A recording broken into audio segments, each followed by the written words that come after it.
J'ai une question.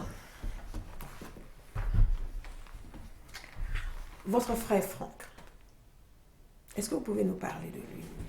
Eh bien, la différence entre mon frère et moi, c'est que j'ai confié ma vie à Dieu et que lui a poursuivi dans sa voie. Et il a été de plus en plus loin, il est tombé de plus en plus dans la drogue, dans la violence, et notamment aussi dans la prise de stupéfiants. Et là encore, n'ayant pas de repères, n'ayant pas de cadre, n'ayant pas d'exemple, personne ne lui a dit à un moment donné, attention, parce que tu mets ta vie en jeu. Et mon frère était quelqu'un qui faisait de la musique. Il avait un vrai talent pour ça et il gagnait sa vie au travers de ses productions, mais cela ne l'empêchait pas de sortir le soir, d'aller dans des boîtes de nuit et puis avec ce désir de se battre. Je crois qu'il avait une violence qui était là, qui imprégnait sa vie, qu'il n'arrivait pas à refouler, à extirper. Il a connu 16 fois la prison. 16 fois. 16 fois la prison et c'était ce qu'on appelle un multirécidiviste. Mais au-delà de la prison physique, et vous l'avez dit tout à l'heure, il y a la prison spirituelle, dans le sens où quand le diable a une emprise sur une vie, il ne fait que la matraquer, parce que l'objectif premier, principal de l'ennemi, c'est d'amener avec lui un maximum de personnes en enfer. Et pour ça, il va ruiner, détruire, bousiller la vie des gens. Et c'est exactement ce qu'il a fait avec mon frère. Un soir, il est dans un restaurant, il a une dispute avec des jeunes qui se terminent très mal, puisqu'ils vont lui mettre 3 balles dans le corps, dont une en pleine tête. Terminé.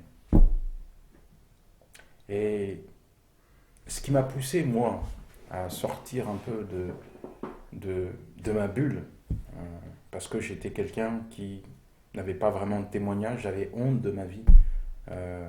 Pourquoi ? Parce que je pensais que mon passé était bon qu'à être caché. Je pensais que mon passé, mis à part ma femme, mes enfants, c'était un échec total. Donc, j'ai passé des années sans raconter ma vie. J'étais inexistant par rapport à cela. Mais quand j'ai enterré mon frère, il y a une image qui est venue frapper mon cœur. C'est cette Bible qu'il avait toujours avec lui. Alors, je le vois, moi, petit, mettant cette Bible dans sa poche et puis partir avec. C'était comme un talisman, un porte-bonheur pour lui. C'est quelque chose qu'il chérissait mais qui n'a jamais ouvert. Et je ne sais pas comment cette Bible, il l'a eue. Il n'a jamais été dans une église. Alors, peut-être que quelqu'un lui a offert dans la rue, dans la cité, dans un endroit où il l'a rencontré. Mais au-delà de ça, moi je crois que c'est Dieu qui avait mis sa parole près de lui. Et la réalité, c'est que mon frère, il n'a jamais permis à Dieu d'entrer dans sa vie, d'entrer dans son cœur. Et il en avait besoin. Et il y a beaucoup de personnes aujourd'hui qui sont un petit peu comme lui, qui ont une Bible à la maison, et parfois c'est une très jolie Bible, qui gardent quelque part, mais dont elles ne se servent pas. Bien sûr.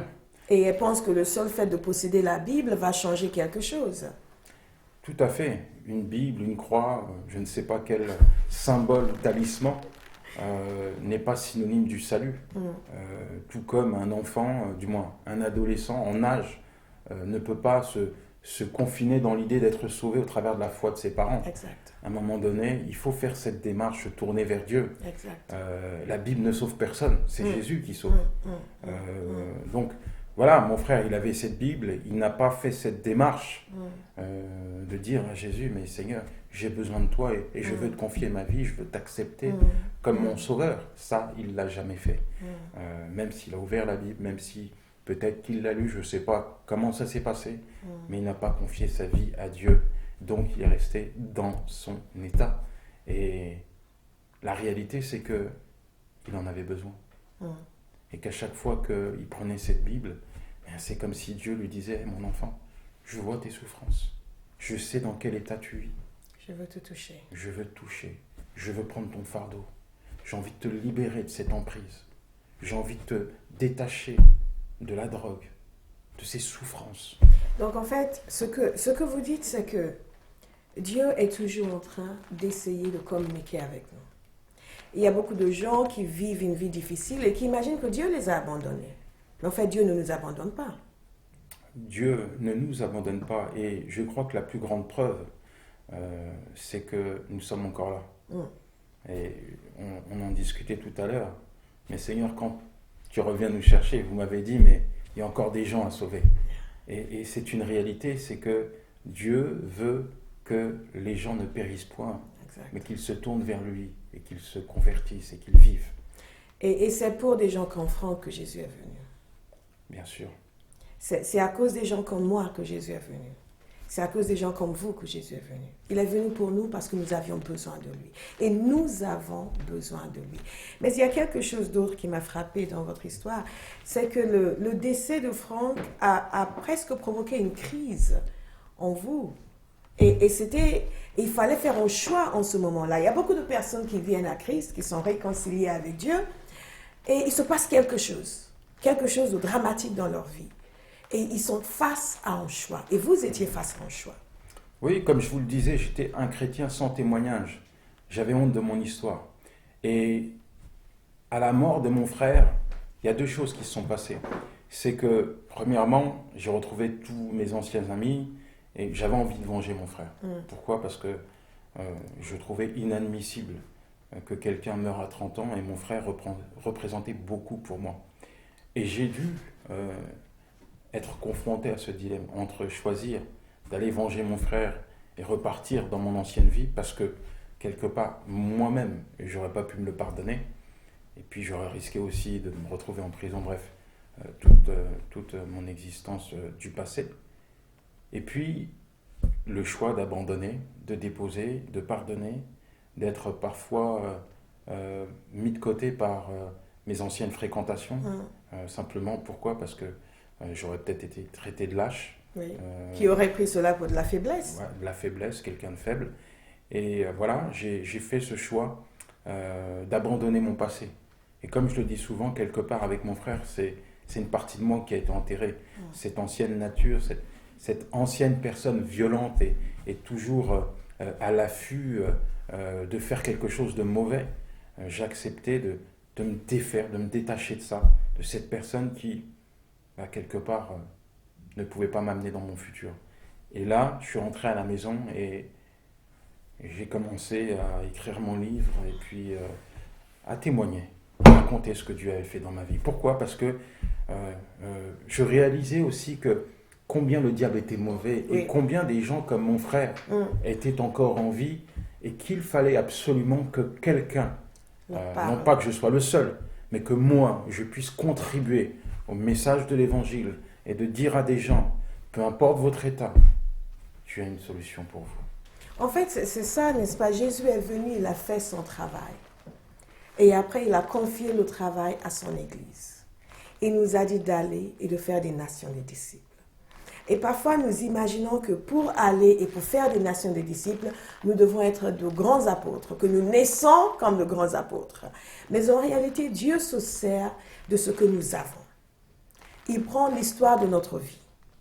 Parce qu'il est intervenu dans notre vie, comme il est intervenu dans la vôtre. Il prend l'histoire de notre vie et il s'en sert pour montrer sa bonté, sa miséricorde. Et ça touche les gens et les gens se rendent compte concrètement. Voilà comment Dieu agit dans la vie des gens. Et dans toutes les circonstances de la vie, Dieu peut intervenir. Et il intervient. Et il est également intervenu dans la vie de votre père, n'est-ce pas? Bien sûr. Et ça a été vraiment quelque chose de formidable. Peut-être d'inattendu pour beaucoup. Parce que cet homme qui avait abandonné sa famille pour aller vivre un petit peu comme le fils prodigue, vivre sa vie comme il l'entendait. Et malheureusement, sa vie se résumait au mot alcool, sortie, et tout ce qu'il a touché, il l'a brisé. Et quand il vient en France, ça fait 20 ans qu'il n'a pas vu son fils. Wow. Et quand on est parti de la Côte d'Ivoire, je me souviens qu'il nous avait dit « Papa vient vous voir bientôt ». Il avait collé son visage à la fenêtre de l'aéroport, il nous avait fait coucou. Mais là, à cet instant, j'étais loin d'imaginer que... Lui-même était loin d'imaginer que quand il reverrait son aîné, ça sera dans un cercueil. Pendant 20 ans, il a eu le temps d'accomplir cette promesse. Il ne l'a pas accomplie simplement parce qu'il avait d'autres priorités. Et quand il voit son fils, c'est un homme brisé, qui s'en veut, qui est rongé par la culpabilité, les remords, les regrets. Et je fais ce que je dois faire. Il vient à la maison, il voit ma vie d'aujourd'hui, il connaissait ma vie d'avant. Il est fortement touché par l'image, l'amour pour Dieu, l'amour qu'on lui renvoie, sans jugement, sans condamnation. Et un dimanche matin, je lui dis, papa, accompagne-moi à l'église avant de repartir en Côte d'Ivoire. Viens à l'église. Et à la fin, le pasteur dit, y a-t-il quelqu'un qui a besoin d'être pardonné, quelqu'un qui en a assez de vivre dans cet état, quelqu'un qui a besoin de Dieu. Et là, je me suis tourné vers lui et j'ai dit, papa, pas trop tard pour changer. Amen. C'est pas trop tard pour te tourner vers Dieu. C'est pas trop tard pour te débarrasser de tout ce qui a miné ta vie. C'est pas trop tard pour laisser Dieu reconstruire ton foyer qui est au bord du divorce. C'est pas trop tard. Et il m'a regardé, son visage amaigri, des yeux vides, et m'a dit, tu as raison mon fils, c'est pas trop tard. Et c'est ce qu'on appelle un ouvrier de la dernière heure. Pourquoi ? Parce que il rentre en Côte d'Ivoire et 2 années plus tard, dans la douceur, Dieu le reprend. Ouais.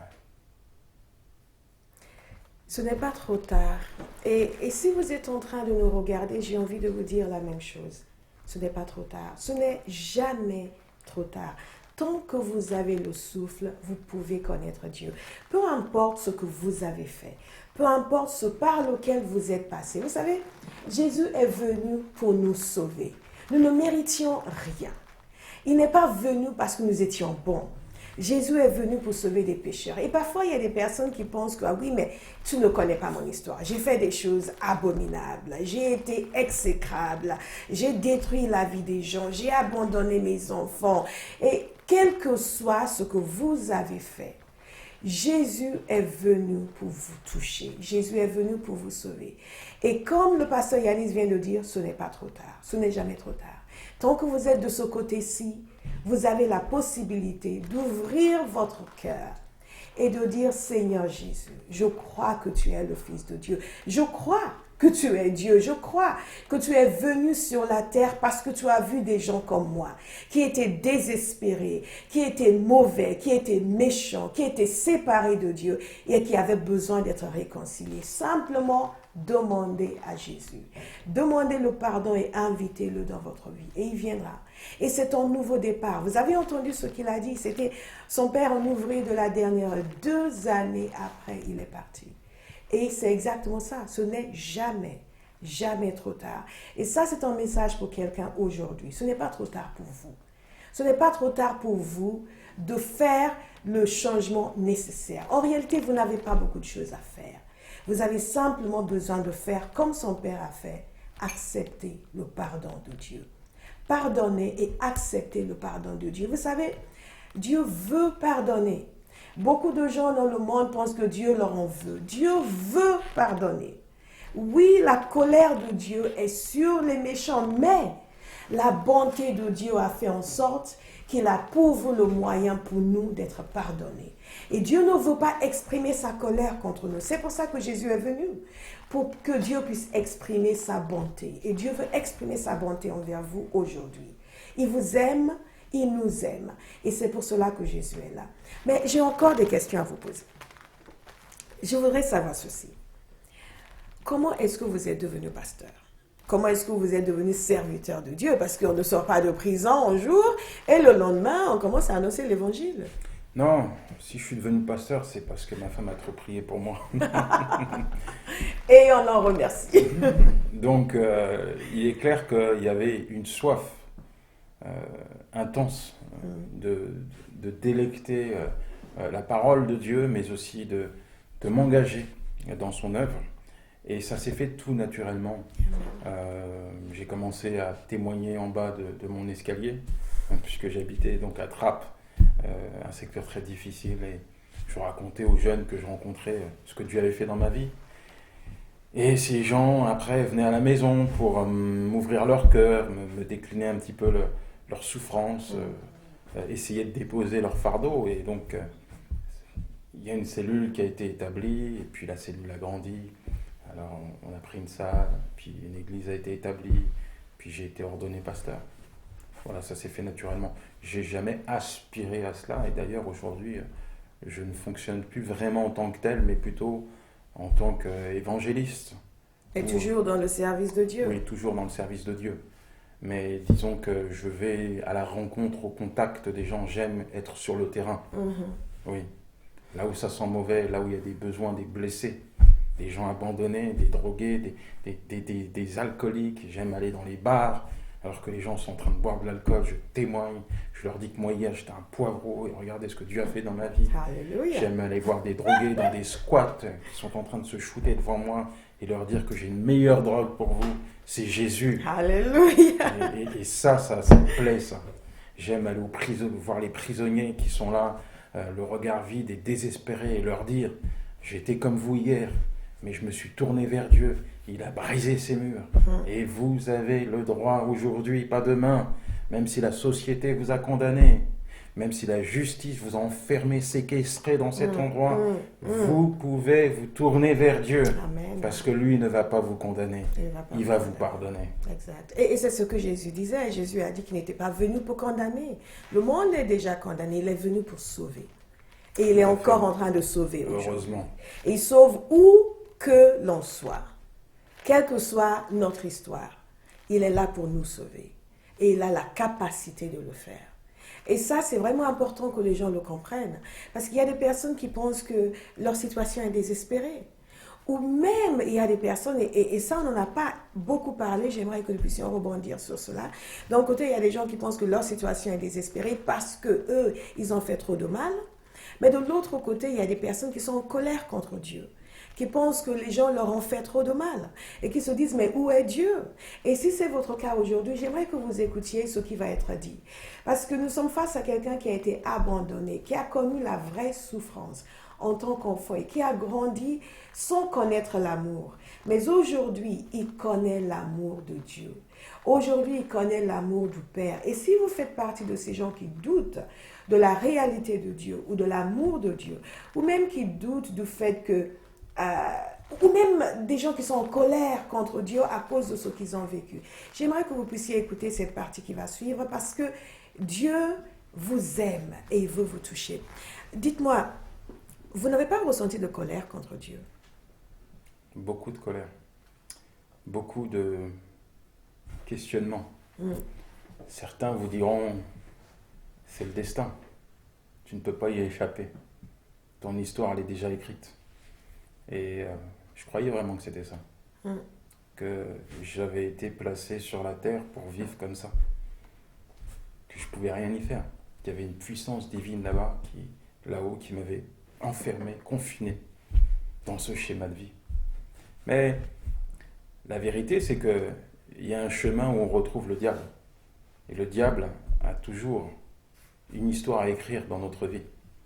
Et il y a une autre vérité, c'est que le doigt de Dieu est prompt à écrire l'histoire de Dieu dans chacune des vies, aussi mauvaise qu'elle soit, aussi bonne qu'elle soit. Parce qu'en réalité, nous sommes tous des pécheurs. Exact. Et le salaire du péché, c'est la mort. Mais le don gratuit de Dieu, c'est la vie éternelle en Jésus-Christ. Même quelqu'un qui ment est un pécheur. Exact. Quelqu'un qui est sur la terre, né pécheur, sous Adam. Et voilà, ça c'est la réalité. Personne n'est meilleur que d'autres. Et l'homme, bien sûr, conditionne le mal qu'il a fait, et il se conditionne et il limite le pardon de Dieu. Mais le pardon de Dieu se résume au mot grâce. La grâce, là où la grâce de Dieu abonde, eh bien, le péché disparaît. Et si Dieu sauve des pécheurs comme nous, c'est par sa grâce. En réalité, la grâce, c'est le terrain que Dieu a placé pour s'approcher de l'homme pécheur. Et Donc, en colère, oui, mais après, une fois que j'ai réalisé la grâce de Dieu, parce que il est vrai que quand j'ai donné ma vie à Dieu, le diable est venu, il s'est pointé, et il m'a matraqué, il m'a condamné, il m'a accusé. C'est son travail. Et il m'a dit, comment Dieu peut pardonner quelqu'un comme toi? Tu as fait du mal toute ta vie. Même tes parents n'ont pas voulu de toi. La société t'a enfermé ici. Tu es avec des brigands, des braqueurs, tout un tas de personnes qui te ressemblent.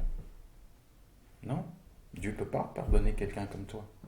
Mais la vérité, c'est que Dieu pardonne tous ceux qui s'approchent de lui. Et c'est ça, là, cette vérité qui m'a libéré. Et aujourd'hui, je ne peux pas concevoir que les gens puissent se laisser enfermer dans un mensonge. Pourquoi? Parce que l'amour de Dieu doit briser ces mensonges. Et il ne doit pas permettre à une personne de se tenir en dehors de Dieu. Parce que la personne qui décide de se laisser enfermer par un mensonge, en réalité, donne une opportunité à l'ennemi de l'écraser, mais se fait du mal elle-même. Il n'y a rien qui doit empêcher un homme de s'approcher de Dieu. Rien.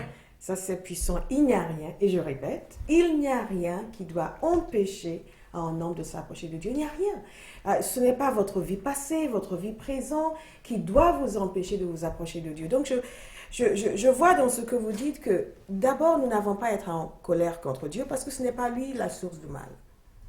Que le diable agit dans la vie des gens et il cause beaucoup de difficultés pour les gens, mais beaucoup de personnes pointent Dieu du doigt. Mais si ça m'est arrivé, pourquoi Dieu m'a fait ça? Pourquoi Dieu m'a fait ça? Mais ce n'est pas Dieu qui nous fait du mal. C'est Dieu qui vient pour nous aider. C'est Dieu qui vient pour nous sauver. Et de l'autre côté, il y a cet aspect de culpabilité. Ce sentiment de ne pas avoir de valeur. Et quand vous vous approchez de Dieu et que Dieu commence à agir dans votre vie, le diable qui vient pour dire, mais attends, tu ne sais pas qui tu es? Mais comment tu peux même imaginer que Dieu peut t'aider? Comment tu... Non, mais attends, tu as oublié qui tu es? Je vais te donner un portrait. Je te fais un portrait, assieds-toi. Et souvent, le diable fait ça avec nous. Il nous fait un portrait de nous-mêmes, de nos vies. Un portrait tellement négatif que l'on finit par se dire, mais moi, je ne veux rien. Finalement, je pense que je vais continuer à vivre comme je vivais parce que si Dieu voulait des gens, ce n'est pas des gens comme moi. Mais Dieu nous veut tous. Parce que quel que soit ce que nous avons fait, souvent nous regardons quelqu'un qui a fait beaucoup de mal. Et quelqu'un qui dit, mais je ne fais que dire quelques petits mensonges. Nous sommes tous pareils. Il n'y en a pas un qui soit plus mauvais que l'autre. Parce que nous avons tous péché. Et ça, c'est quelque chose de très fort qui est ressorti dans ce que vous avez dit, même en mensonge. Parce que beaucoup de personnes vont dire, oui, mais moi, je n'ai pas vécu ça. Moi, je n'ai jamais été dans la violence. Moi, je n'ai jamais été en prison. Moi, je suis quelqu'un de bien. J'ai grandi dans une famille, j'ai toujours été clean, correct. Bon, c'est vrai que je ne dis pas toujours la vérité. Mais vous savez, nous sommes tous dans la même situation. Les histoires de vie sont différentes. Mais en réalité, tout ce qui ne correspond pas à la volonté de Dieu est le péché. Et cela nous sépare de Dieu. Est-ce qu'il y a autre chose que vous aviez envie de dire aux gens qui nous regardent? Simplement, je rebondirai sur ce que vous venez de dire. Ce qui est vraiment intéressant, c'est que, paradoxalement, beaucoup vont vous parler de Dieu, mais en occultant le diable. C'est-à-dire qu'ils croient en un Dieu qui est là-haut, mais ils ignorent qu'il y a aussi un diable qui existe. Et que beaucoup imaginent Dieu comme un père fouettard, quoi. Or que Dieu... Vous savez, si Dieu avait une faiblesse, c'est l'amour. Parce que Dieu ne peut pas s'empêcher d'aimer ses enfants.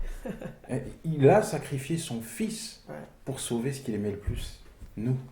Et de dire, de croire, ou même de soupçonner un instant Dieu retirer un plaisir en frappant ses enfants, c'est un mensonge, mais terrible, qui vient de l'ennemi et qui habite dans beaucoup de personnes. Combien de parents prendraient plaisir à frapper leur enfant? Exact. On n'est pas des masos. Exact. Moi, mon plaisir se réfère à l'épanouissement de mes enfants. Amen. Et le diable, il connaît le passé de chacun.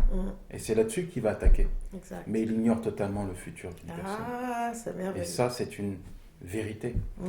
Et dernièrement, j'étais à Fleury-Mérogis, donc la plus grande prison d'Europe, et je suis entré pour témoigner, et il y avait quelqu'un, un rasta, là, qui était là, positionné parmi les prisonniers, commence à m'appeler, Yanis, viens. Je me dis, mais c'est qui me reconnaît? Qu'est-ce qui se passe? Alors, je m'approche et je vois que c'est Polo. Et vous savez, Polo, ça faisait 17 ans que je n'avais pas vu ce gars. À l'époque, j'étais le dealer du quartier. Et Polo, c'était un rasta indigent qui sentait mauvais, qui faisait peur à la clientèle, qui vivait dans la cave. Et de temps en temps, il sortait et il me dit, Yanis, t'as pas une petite boulette de cannabis? Et moi, je lui donnais une petite barrette et puis je lui dis, repars dans la cave, tu vas faire fuir la clientèle.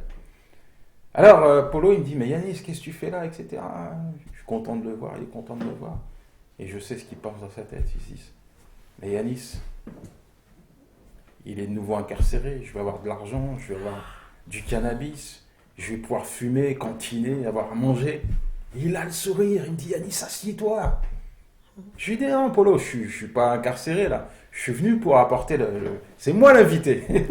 Et il me dit, il commence à rigoler comme vous le faites. Il me dit, mais toi, tu blagues, toi.